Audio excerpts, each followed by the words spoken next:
What if I told you there are zones on your chart that are equally, if not more important than support and resistance, yet very few people know about them? Well, they exist and are called supply, demand, and order blocks. I'm going to tell you everything you need to know in just 8 minutes. And I promise you, if you're not already using these, they will level up your trading game massively. But just make sure to watch until the end because you'll need every piece of information to trade these effectively.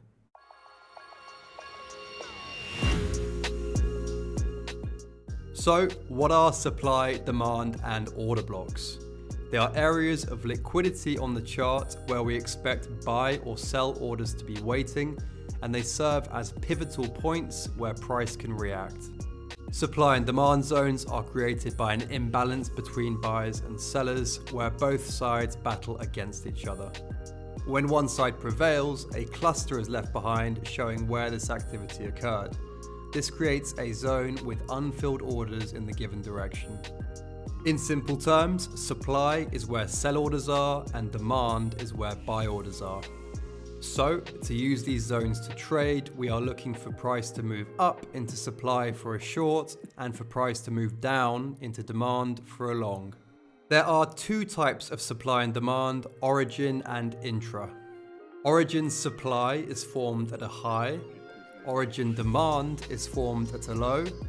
Intra supply is formed in the middle of a large move down, and intra demand is formed in the middle of a large move up. The key rule for all these zones is the impulse cluster impulse pattern. This means that a cluster is created between two strong and fast impulses. As you can see here, we have two examples of demand. One is origin and one is intra.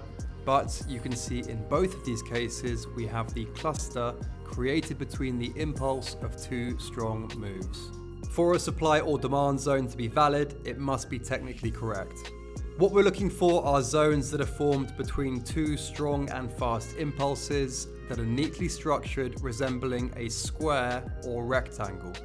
What we don't want to do is start bending the rules and taking zones that aren't structurally clean. For instance, zones that have choppy price action leading into or out of the zone, or areas that have erratic structures and aren't really even clusters anymore.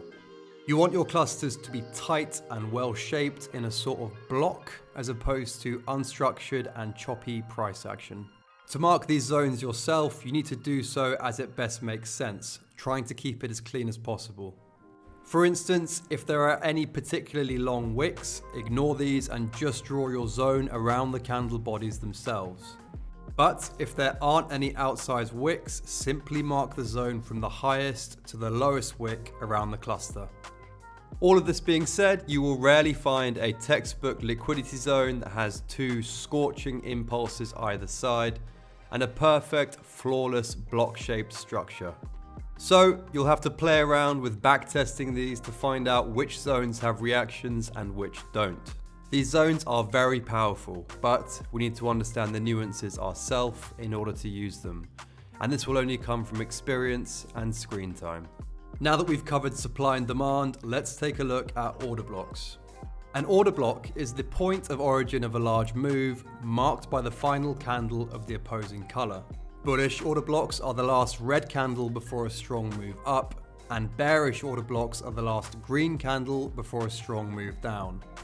Order blocks can form within supply or demand zones, like so, or just within regular price action, like so. But when marking these zones, we need to make sure that firstly, the order block preceded a large move, and secondly, that the order block has a good body to it and is not a candle that is mainly made of wicks. It may help to think of the word block in order to remember this rule. To draw these zones, we usually take the body of the candle from high to low. But if there are any small wicks, we can include these too. Just make sure, as with supply and demand, to not include any outsized wicks in the process. The best tool you can use in TradingView to mark these zones is the custom extended fib tool.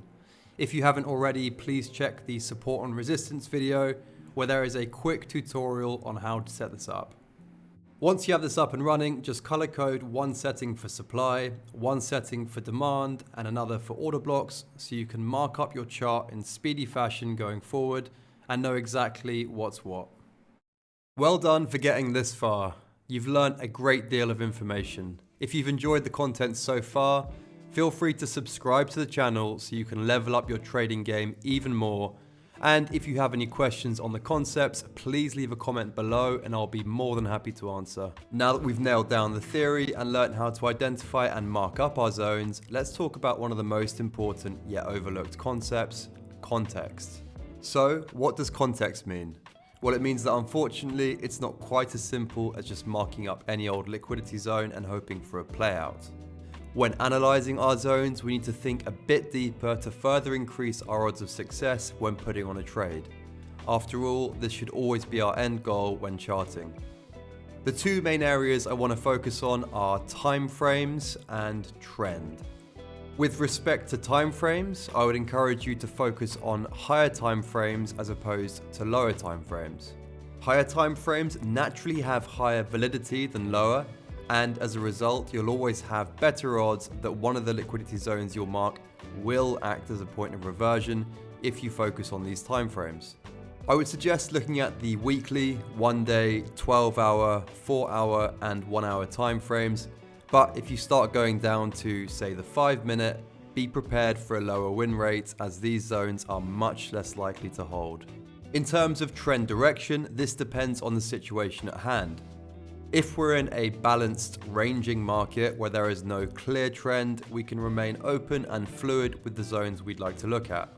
But if the market is trending in a clear direction, we would be wise to follow the trend and use our newfound knowledge of liquidity zones to try and catch a ride in the direction of the prevailing trend. Using intra supply and demand in particular is one of my favorite methods of joining a trend, where we get a clear impulse cluster impulse, creating a zone of intra liquidity, and then waiting patiently for price to come back to revisit this zone, where we can then weave together a solid trade thesis with multiple layers of data to support the idea, executing with confidence and the odds in our favor.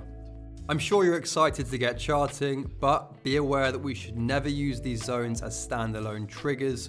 They have to line up with other trade factors to create a high probability setup. So make sure you watch the other videos in this series so you can learn how to tie them all together. Now, before we end today's lesson, let's talk about weakened liquidity. As we know, supply, demand, and order blocks are where unfilled bids or asks are waiting. So, by this theory, what do you think would happen if we were to get a tap into one of these zones?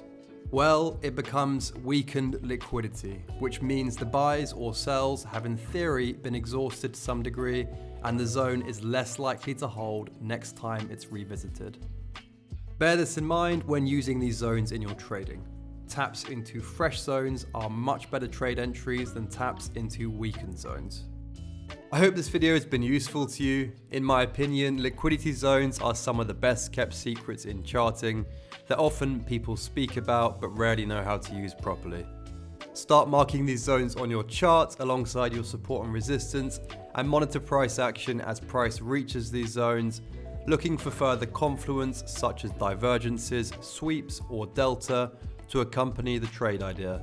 And don't worry if you don't know what I mean by this, we will talk more about all of it later on in the series. Okay, so now that we've gotten our head around these liquidity zones, let's move on to our next lesson, sweeps and ranges.